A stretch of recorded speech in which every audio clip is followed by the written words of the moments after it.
tutorial on how to take attendance with the new attendance system for 21st century. You're going to be sent a file, a Google Sheet link. You're just going to have to open that up. It'll tell you which program you're working with. You're going to want to go down to the bottom on the tabs that are there. You're going to want to choose the current month that we're in. So for example, November. And then I have only 3 columns I need to fill out. The first column is going to be the date. And for the date, I just have to put in the month and the day.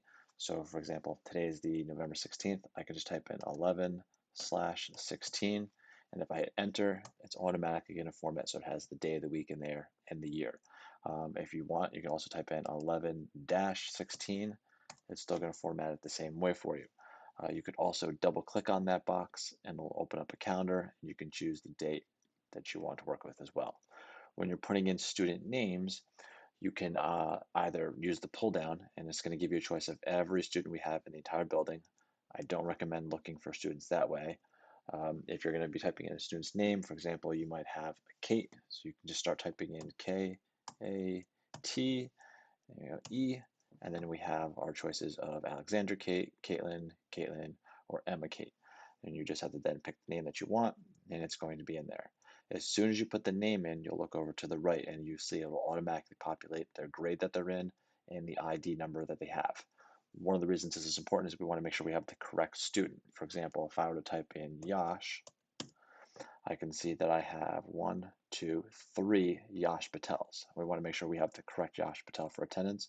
So if I click on the first Yash Patel and I say, if he's there and present in class, I can say, okay, well, you're a 9th grader. And you might say, no, I'm a 12th grader. So then we have to say, well, let's take out another Yash P. There's our 12th grader. I can go back and just delete the previous entry.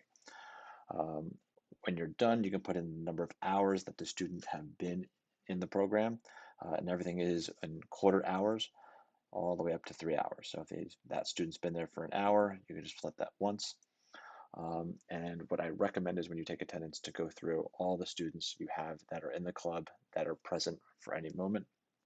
So in the beginning class, you can go through and we have, say, Thomas. We can put his name in. Then we can have a Catherine. I can search by last name Smith. Adam Smith is in there. Joan. I can say Jeremiah Jones. And I can just go through and populate all the names that are down there. You can then just go over and copy the first date that you have everybody on, and you can just paste and have put the same date in there so that you don't have to type it in over and over again. The same goes for hours.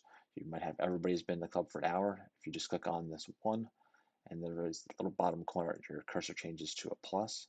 If you click on that and then drag down, it'll automatically tell you how many hours they've all been in there. And as soon as you put in that number, it's going to put in what club name is in there. And that is all you have to do. You don't have to type anything in columns D, E, or F. Just worry about columns A, B, and C. And if there's any questions, just email.